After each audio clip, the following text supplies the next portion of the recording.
The coins in my pocket rattled. Barely enough for bread. My son tugged at my sleeve, whispering, "Mama, I'm hungry." I swallowed hard. The grocery lines blurred through my tired eyes.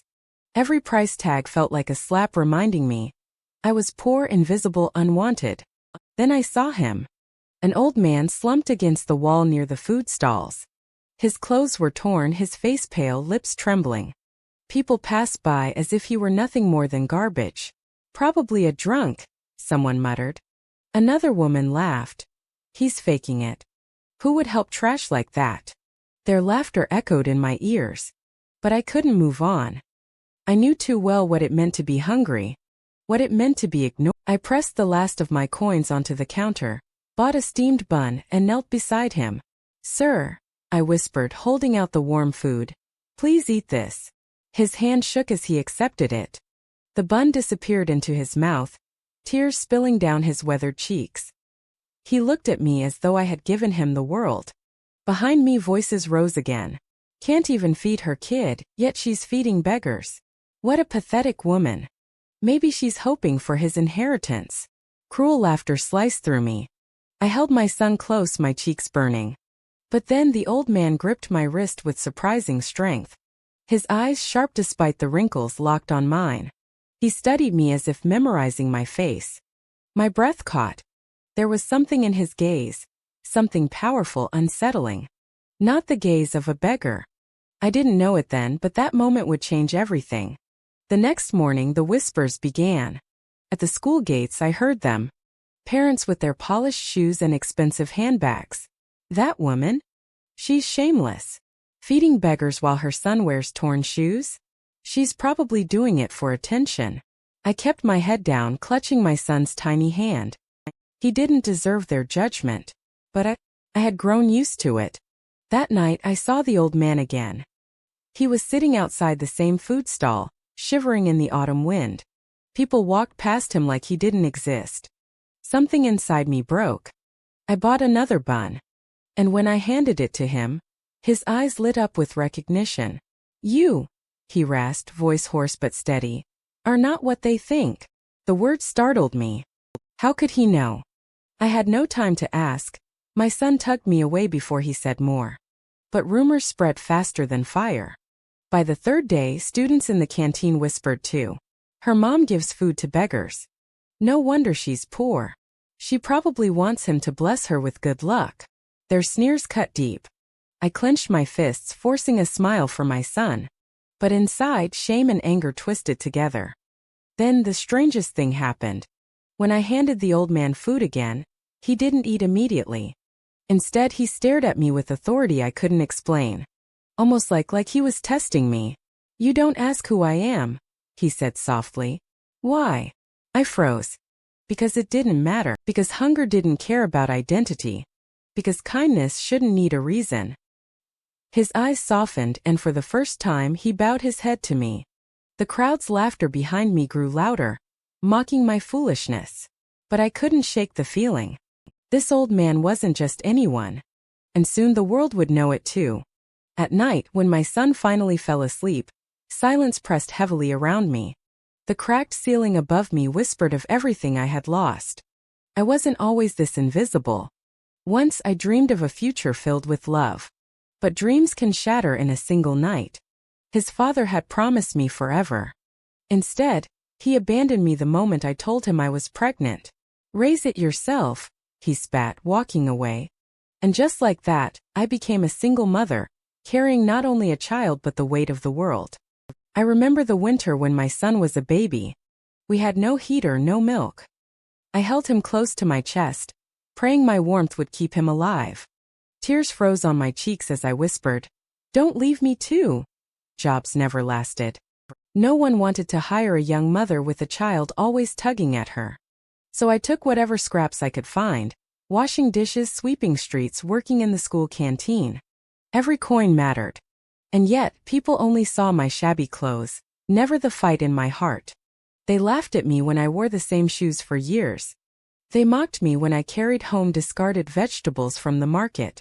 Still, I endured. Because when I looked into my son's eyes, I saw purpose. He deserved better even if I had to bleed for it. That's why helping that old man didn't feel like charity. Felt like fate. Because I knew what hunger was. I knew what despair tasted like. And no soul, no matter how lost, deserved to be invisible. I didn't know then that the man I was feeding wasn't a beggar at all. He was someone with the power to change everything. But fate has its cruel way of hiding blessings behind ridicule. And I was about to be tested harder than ever before. It was a rainy afternoon when everything came crashing down. I was in the school canteen, serving rice with trembling hands, when the whispers turned into jeers. She spends her money on beggars. No wonder her son eats leftovers. Maybe she thinks that old man will give her fortune in return. Laughter erupted, sharp and merciless. My son's small face burned red. He dropped his chopsticks, staring at the floor as if wishing he could disappear. I wanted to scream to silence them. But I had no voice here. Then the door opened. The old man shuffled in, drenched from the rain, his thin frame shaking. Gasps filled the room. "What's he doing here?" someone hissed. "Did she invite him?" another sneered. Before I could move, he walked straight toward me. The room fell silent, waiting for a spectacle. And then, in front of everyone, he dropped to his knees.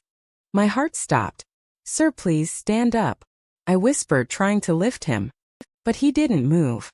Instead, he said loudly, his voice hoarse but commanding, "You are the only one who gave me bread. The only one who treated me like a man, not trash." The crowd erupted in cruel laughter. Look at her, being confessed to by a beggar. Truly pathetic. She should be ashamed. Tears stung my eyes. I wanted to vanish. But then his grip tightened around my hand, and his gaze pierced through me. "Would you still help me?" he asked, voice trembling yet strong. "Even if I had nothing to give you?" The room waited for my answer, hungry for my humiliation. I swallowed hard, my body shaking, but my voice came out steady. "Yes." Gasps. Mockery. But I stood tall, even as the storm raged around me. I didn't know it then, but that answer sealed my fate. And it was the last time they would laugh at me. The next morning, the air in the canteen was different. Whispers darted like knives, sharper than usual. But this time it wasn't about me. It was about him. Dozens of black cars pulled up in front of the school. Men in suits stepped out, their polished shoes gleaming, their presence overwhelming. The entire staff froze, students peeking from windows. And then I saw him. The beggar. But now he stood tall, wearing an immaculate suit, his posture commanding. The frail old man I fed buns to was surrounded by bowing assistants. The whispers turned into gasps. "Wait. Isn't that Chairman Han? The richest man in the city. He's her beggar?" I couldn't breathe. My world tilted, the ground beneath me vanishing. He walked straight into the canteen, ignoring the stunned silence. His gaze locked onto me, unwavering, proud. "This woman," he declared, voice strong and echoing, "saved me when I was disguised as nothing. She gave me dignity when all of you gave me scorn." Every eye turned toward me. The same mouths that mocked me yesterday were now trembling in shock. But it didn't end there. Behind him, another figure appeared. Younger. Taller. Cold, sharp eyes that mirrored his father's power. "Theo." The crowd gasped again. "That's his son. Han Jincheng.